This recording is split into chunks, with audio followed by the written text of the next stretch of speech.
Okay, we're all guys in my world. That's just the way it is. I've taken the guys term back, and it's now for everyone, just so you know. um, we're A missing nice gender Greg neutral because guy. Greg's vacationing, so y'all should just give him like a hard time next week.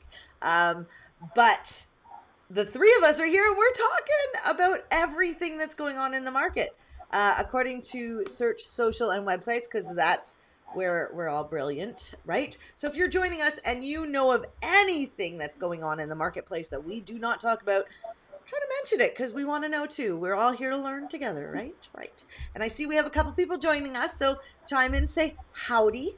And I'm Pip, and that's Rena, and that's Phelan, and I'm gonna let them take it away. So Rena, why don't you start and tell us cool stuff? Okay, well, I have two Twitter pieces of information, and one is verification. So apparently, I don't know if everyone realized, but Twitter was taking verification away for a while because there was some issues with it. Some people who were scammer accounts were getting verified, and some people who were clearly celebrities not getting verified. So they put that whole thing on pause. Now they've opened it up again, but they haven't really talked about how that is going to work. But so probably more news on that soon. And the second thing is the super follows. So I don't know if anybody has noticed, but there was this new program um, that was started in the States, so it's not here in Canada yet, where you could create a super follower category, and people would sign up for that. They would pay a little bit of money for that. It was like $1 or $2 or $5 a month, Oh, and they would get, you could send them, as a creator, you could send them special content that the rest of your feed doesn't get. So I guess it's kind of like a little Patreon thing. yeah. And so it's been a really slow uptake. I think that the amount of money that Twitter has made off it is only a whopping $200. Is that for the whole world, or is that just, oh, it must just be in the States. That's right. So, because they only started it in the States. So we'll see how that goes. I'm not really sure what that means, but it's a really slow uptake because it could be a really good space for people to um, create a revenue stream if it works out. So tell me in the comments below, are you interested in following somebody for extra special content? Would you pay a little bit of money every month to have that? I would love to know if that's of interest to people. Yeah, that's a good Patreon question too, because do any of us pay for additional content? I mean, that also brings up the point of the content, like a wall between your user and the content, right? It's pretty interesting topic. Yeah. Yeah, so mention that. And somebody's saying we all look amazing. For some reason, I That would be Yay. that would be Thank you great. very yay! much. I can't get up the video, so I can't see who said that. So I'm ever so sorry, It's but great. in time. Phelan, do you, Pip, do you it was got great. any? You want to? Greg. I'm putting you on the That's fine, spot. Greg. Oh, is it Greg? Yeah. It's great. I checked. Oh, So yes, and so one of the big things that I noticed this week out in the wild was if you go to your Google My Business, you will see that there's a new tab above messages. So you could do messages through your Google My Business. They also now are doing call history, meaning they show you how many calls you picked up, how many you missed, and then they will show you a graph over time, and they keep a record of these things. It's got the little beta tag, and you do have to turn it on. It is not activated by default, so definitely recommend if you want to know that information, which I'm going to guess most businesses do. Then I would definitely go and activate that as quickly as possible. Again, it's in beta, so we don't know if it's going to be axed off or if they're actually going to keep it around. But it's definitely worth having. Yeah, and that was one of the interesting ones we found out in the wild. that's a The good other one. thing, yeah, it was definitely fun to report on that and let everyone know that you should go and turn that on as quickly as possible.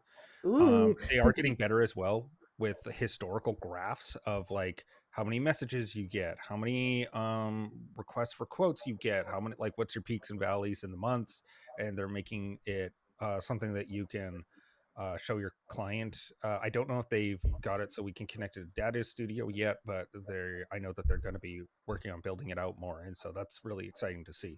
That is, and it's a great opportunity for if you're looking to grow your business and you want to add a service to it, if you're a marketer, right? That Google My Business, man, um, that's a gold mine. And It is. and it keeps Mhm. growing, right? It's really robust. And I mean, just think, like 5 years ago, it didn't exist. Five? Is it? Yeah. It was a really 5 years it didn't exist, hey? Yeah. Wow. It, It it feels it like it's did always exist, been there. kind of. It was called Google Places before, Yeah, that's and it just never had any uptake. And Google's been trying to work out a system like this for since they started, for like a local SEO specific tool that would Mhm. help you. And I know they've had like a bunch of, if you ever go through, what is it, Google Graveyard? It's a website. I have to go find the link, but it's all the products that they've killed, and they've killed off a lot of products. Right. It's And true. It's so yeah, it's like hundreds. It's pretty nuts. Really? But yeah, Hundreds? I had no idea. I mean, I could list yeah, 5 probably, but I I, didn't know it was hundreds. you got to share that yeah. link now because we're all going to want to see that later today just for a good laugh, right? Because Thursday's the Yeah. new Friday. Definitely Yeah. the new Friday. So we've got Twitter. We have GMB. I can't wait to try that beta tool. Is there anything else in GMB that we're missing? I don't know. No, I would also report that Oh, it seems that all of the Google algorithm updates have all been completed. So your rankings on Google should be much more stable going forward. For a To the couple future, of months. course.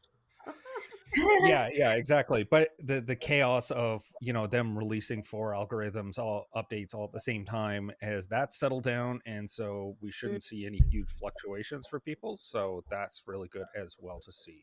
So go take a look at your numbers. And there's lots going on in Google Analytics that we're not talking about today. What else is there? There's a lot going on. okay. So, just in case people missed it, this came out a little while ago, and I'm not sure if I mentioned it on one of these sessions or not, but Google My Business also has a really easy way for the reviews now. So you can go in, there's a little tool inside if you need to report a review that you want like a review taken down. There's a new internal tool, so you can use that to report it instead of just from the customer facing space. And there was also, in the olden days, not that long ago, you had to take your Google, there was some fancy way you had to take your Google link and put it through a link generator to actually get a link that you could share with your clients to give you reviews. Now there's actually one inside the Google My Business page. So if you log into your Google My Business space in the on sort of it's about midway down on the right hand side, you'll find a little short link that you Yeah. can pass along. It's on the it's when you log in on the home. Is it on the homepage? Yeah, it's on the On the homepage, main one. not on the review page. No. That's been there forever, but I understand some people have not had it. Yeah, I've just keep getting that recently. I keep getting asked, how do I share my Google My Business? So I figure that information has not circulated very well. Yeah, it's interesting, right? Because I think a couple companies would give you the short link, so that's really helpful. I love Google My Business. I love Google My Business. We have some strategies we're working on. Okay, Google Ads, because that's like my favorite right now. They're phasing out, so when you log into Google Ads now, you're gonna see that it's phasing out expanded text ads. And expanded text ads are only like 4 years old, 4 or 5. Because when I started my own company 2 years in, that's when they changed them to have the expanded text ads. But they're actually taking that away. So you will only have responsive text ads, which is interesting. More AI, right? It's going down that road. So that's interesting. And then the search term report, it's life changing, right? So if you're in Google Ads, you know that all of a sudden your strategy for optimizing had to change because you couldn't just use that search term report. Well, now we're getting 3 times as much information. So, pardon? Really? It's 6 times is what they reported, or 6.5 times more information. Granted that a lot of those search terms, as we were doing some research, turned out to be all broad match, since it's that pure broad, They're at showing least they're more telling though us. now. Yeah, they are, but the most of them were for the pure broad, so you got to watch out that at least they're telling you that part, so you can start to negative out some of the keywords that are going to be affecting your like eating up cost on your campaigns. Yeah. It's just I understand that to strike the balance with privacy, that they needed to make it more of the broad. Uh, You know, I understand where they're coming from. okay, but we've learned that when Google makes changes to their ads platform, which brings them their most money, that it seems like they make changes and all of a sudden they're making more money. Right? So it's not, yeah, it's I'm reading articles about that, Google Ads might not be smart for business owners and that you have to spend Oh, upward $3,000, which for me is ludicrous. We have a lot of clients being successful on Google with Google Ads and not spending that much. So it's all who you talk to, right? Every marketer's different. Yeah, it really depends. I had a client not that long ago, and he tried Google Ads. I don't know who was doing them, and had an absolute, stance that Google Ads aren't going to work for him. They don't work for me. And I had to explain, and this is the same thing. Google Ads are only as good as the person that's implementing them. Like it's part the program, as part the bidding, as part the who's bidding on all of those. How many people are bidding on the same keyword, what you're going for, and then and the analysis, how well you can analyze the data, and sometimes somebody can do something really quite remarkable, whereas someone else really came up against a wall. Interesting. Yeah. And Yeah. so Well, and this is the I this always is think the of this once. Oh, sorry. Go ahead. sorry, this is the same client who was doing about, his average was about 55,000 a month in online sales on his e-commerce. When after we implemented it was a year into doing Google My Business, ads for him. He went up to 125,000 in a month in sales. So it was like, like that's just, sometimes you got to try a few providers. That's all I have to say. Right. And Yeah. I always say, it's funny because I see other marketing agencies and they don't necessarily meet with their clients. And one of the things that we do is we meet with our clients because it's got to be a group effort. Like, I don't Yeah. know about painting, I don't know about countertops. Gosh, like we're working with some amazing companies, and to understand what they do, I need to be in contact to ask them questions and Yeah. to do a good job. It just Yeah. doesn't make sense anymore. So I think that's where, when people land on the right person for them or the right agency, will be because they have that connection and that customer experience, right? Yeah, Yeah. that's where we're all at, right? We Yeah. want best friends. Yeah. Yeah. Well, yeah, and one expression that I always go with when talking about Google Ads is it captures attention. So the thing to keep in mind is if you're like a plumber business, everyone knows what a plumbing business to expect and how you would type it into Google. But if you're having a service that people wouldn't even know how to type in, then you need to rethink how you're getting people, because they're not even aware of how to type in the keywords you would be bidding on, or what, like how you would line that up. So you need to make sure you're focusing on the intent of the person as well. Yeah.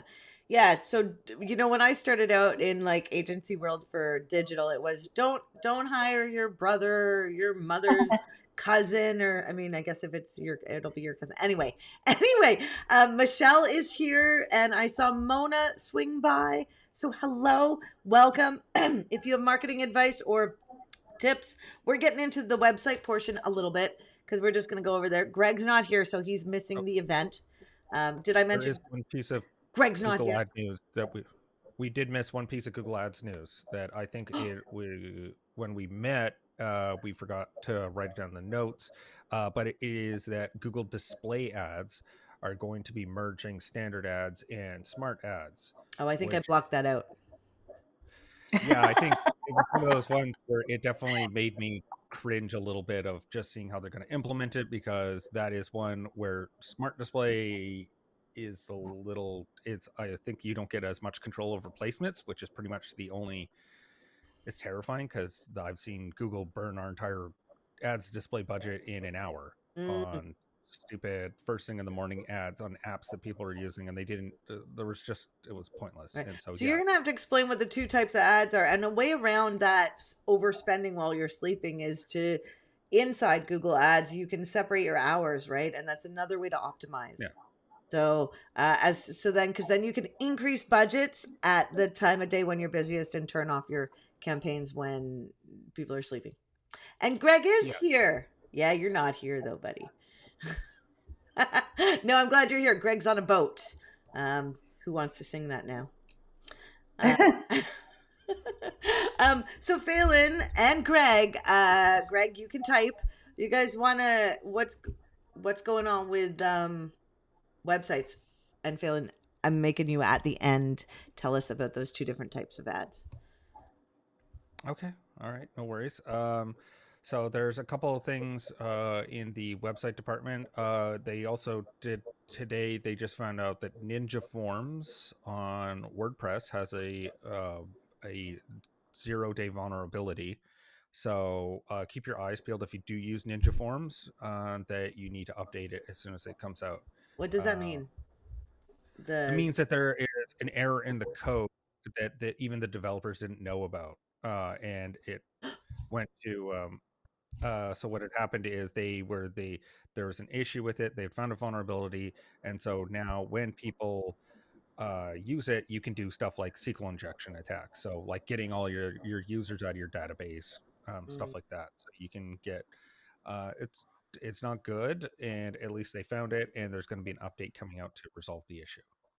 Interesting. And Ninja Forms, I guess, is that a paid plugin or is that a It has a free tier that's uh, decent. It's like one of the form builders, one of the big ones. They said that they're on at least 1 million websites, so oh wow. they're reasonable size. Yeah. And like yeah, so there's a lot of different purchases being made in the digital world right now. What did we see last month? We saw HostGator bought Yoast, and Yeah. then you're saying the Social Ninja just got bought, and I think what was the copy of the AI one that HubSpot Oh, bought? Snazzy. Snazzy? No, it Yeah. wasn't HubSpot. It was Unbounce. Um, So which is a good pairing. It's now been rebranded as Smart Copy. I just got the announcement yesterday about it, and it's definitely that's a good move. That makes sense, having your landing page company own it. And then there's obviously the big one that happened this week, which is the $12 billion acquisition of Mailchimp by Intuit, which Yeah. doesn't make any sense to me what's whatsoever. into And it? And they're the people that run QuickBooks and Oh, all they're the. the ones that get to determine our tax policy through lobbying. So they've done a lot of really bad stuff with our tax policy. And if you ever thought, hey, this is really confusing and really like doesn't make a lot of sense why I have to do taxes this way, it's because of them. They spend a lot of money to make sure are that you it are doesn't you get saying better.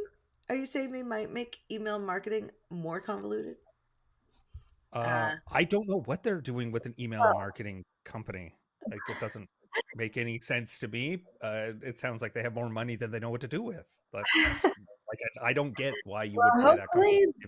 hopefully they're not going to use the QuickBook customer support handbook because that's painful. So painful. So painful. The people who support QuickBooks have never used the program. Oh, interesting. And they don't understand the needs of small business owners at all. I've had so many conversations with them. Half the time, they can't understand what my problem is. They don't understand what the actual problem is. And they go through those awful, horrendous scripts, So they have to start you at the beginning. Have you turned your device on and off? Have you unplugged? Have you rebooted? Do you know those kind of conversations when they take you right to the beginning and really you're down here somewhere and you've got there and you need to know where, anyways, don't get me started. I can't stand their support so much. Right, you have someone in agreement with you. They have a huge small medium business. They have huge clients. That's who they work with, right? It's like there's another one, AP. They're they do paychecks. And so I know they're pretty huge too and don't help the smaller business. FreshBooks is, we all use FreshBooks here, and Love their support rocks. Even if their software isn't perfect, I will stay with them for their support. Unbelievable support. And here's just a small tip for anyone out there. If you're Canadian, this is a Canadian tip. If you're Canadian and you call FreshBooks and say, man, I'm Canadian, why are you making me pay in American? They'll be like, well, we'll give you a 10% discount on the year. Actually, this week they just announced that they switched it, so now they will charge you in Canadian, which is it's weird. Great. But whatever, I'll take it. Never mind. It's a fixed now it's become a fixed cost, right? Oh. I like fixed costs. I don't like variable costs. It's too hard to organize. Yeah, it's definitely more challenging, especially when you're doing your own books. That's for sure, or paying attention to your books. But yes, we are kind of going off topic, but it's all about marketing, right? And so FreshBooks is actually used for most marketing companies. I actually think Greg uses FreshBooks. So here's a comment, Rena. This might make you cringe. It says QuickBooks has been so good for me, and I don't need their stinking support. Well, that's good. I'm so happy for you, whoever you are. That's really good news. But I'm not like that. I need lots of support. I can't figure things out at all that easily. And I do. I like support. It's true. So we've had some, there hasn't been much really big news in websites. I think we're at 5.8.1, so we can all update our WordPress now. And you guys mentioned something called Flippa, which, guys, I used to be called that back many years ago, which was one of. You want to tell people that? Yeah. Because my name is Pip and it's so short. A lot of people give me additional nicknames. So Flippa was one of them. I know I'm an open book, so there you go. Rena, we'll find out what your nicknames are. Oh no, you won't. Right. So, what is Flippa? What is this thing going on? Okay, so the news that's coming out is that they raised a Series A round for $15 million. Who are they? And the reason why, I'm getting to that. They are a website, and where they are a marketplace of people selling their website. So the usual group of people that they are is affiliate marketing sites. So, you get X amount of traffic, you have to show numbers on how much money you're making through display ads like AdSense or through affiliate marketing. And then you have to show income statements and how much you made and how much traffic you're getting. And then you sell it for a multiple of that amount. And they buy it? What they do is Flippa helped facilitate the process. So they are guys that were selling and buying and selling websites. And then they just decided that they would make it as a service where they would help you out. I don't know the exact details because it's not something I'm super interested in. I only know them on the periphery of just affiliate marketing people I follow. But yeah, they do. I don't know what they're raising the money for. It'll be interesting to see what they're going to be spending on it, if it's staff or building out new services. Because typically, if you take on any venture capital money, they're expecting to see like multiples, and then you go public because that's the only way they make their money back. So it'll be interesting to see what comes out of it. It's just something to keep in mind, especially for anyone in the affiliate marketing space, because I know Flippa is a really big one for selling websites. Right. And that's really interesting because you guys might be wondering, why are we talking about affiliate marketing? Well, Phelan and I actually get some of our strategies from the affiliate marketing strategies because I always equated to when I worked at the newspaper, there were certain people that always bought ads, and I would use them as examples because they wouldn't buy ads weekly if they didn't get a response, and they were always in there. So same thing with like affiliates, like if they're not making money off their strategy and what they're doing, then they're quickly going to change it. So that's why we do look to them. Just like it's really interesting to jump. I bet Rena does this too, that we look at other industries to help us see what's going on in the marketplace and make adjustments to strategies, right? The last thing, we saved the best to last, and I'm going to let Rena lead this conversation because it'll be quite funny, I have to say.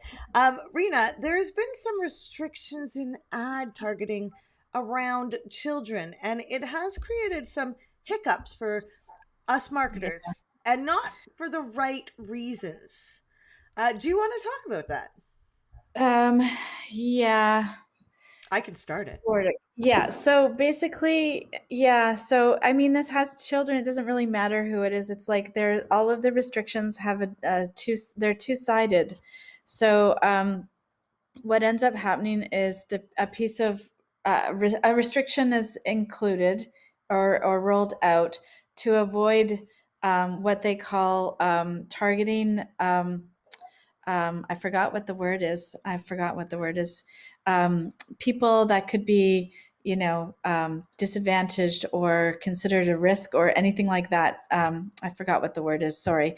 And anyway, so this is part of that. And my favorite example is actually Todd Maffin's example, which I think makes so much sense. It's like marketers are no longer able to target people with disability, which sounds like a really good thing because we don't want to take advantage of people with disabilities. However, what about when we have a thing or a service that actually helps people with disabilities? Like I think Todd's example was adaptive clothing. So that's clothing that has different kinds of things on it that we wouldn't need, but somebody who maybe uses a wheelchair or can't do up buttons or those kinds of things, that's they need those kinds of things. So you can't send an ad out to anyone with those problems, with those the problem of putting on their own shirts. And it's not just about the targeting. So, okay,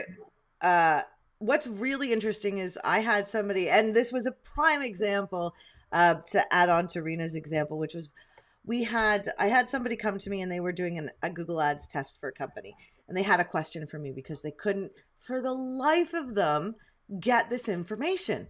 And they were in the Google Keyword Planner. And so it was for Google Ads, and they were searching baby shoes in the Right. Keyword Planner. And they were getting 0 results, nothing. They could search anything else that didn't have the word baby in it, and all of a sudden they were getting results. And so they asked us, and then I was like, okay, well, there's been this new development with Google Ad policy that you cannot advertise to children like that. So therefore, parents now I can't find keywords that'll help parents find the right baby shoes. Yeah. The funny thing is that babies are not shopping. So you're not actually targeting babies when you use the word baby in a keyword. I mean, I just don't understand why these people don't think like that. Like, I don't know what they're thinking. So when children are actually searching for things on Google, they're rarely ever searching anything that has the word children in it. But parents do. Yes. But parents will use the word children.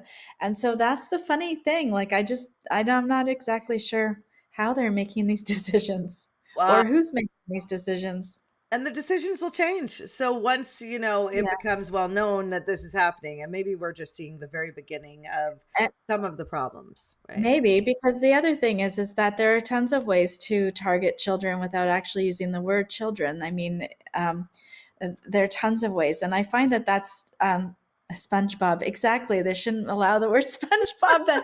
Yes, because that's probably what kids are putting in the search engine. Thank you very much, Facebook user. And then how do we market cereals then? And what's with because they're always marketing cereals. And I mean, how many parents have to be very cautious about YouTube, right? And what happens on YouTube. And like, it's very interesting, the marketing world and where we're going. I can't wait to see the changes that come. But it also, I swear that if you pick this as a career, if you decide to take a sabbatical for 5 years, you might not know anything. Yeah, when you come back. true. right? That sounds very true. So Yeah. every third Thursday, we get on here and we definitely talk about interesting marketing things. If you're joining us and you're on one of our channels, we actually do this live mainly in our Facebook group, which is called Cyberpunk Geeks Marketing Mixer. And you can join me. I'm Pip Seymour in there. And Rena, tell them about you. And you. Yeah, Rena Little and my run a little digital agency in Vancouver called Little Works Indie Media. Nice. And Phelan? Yeah, and my name's Phelan Lewis. I work with Pip Seymour at Seymour Digital Media, focusing on search engine marketing. Ooh, yeah. It's fun. So we will see you next week. The topic is influencers and algorithms. Are they killing social? Ooh, that's going to be a good one. 11 a.m. Pacific. Join us here and we'll see you guys next week. Thank you. Bye.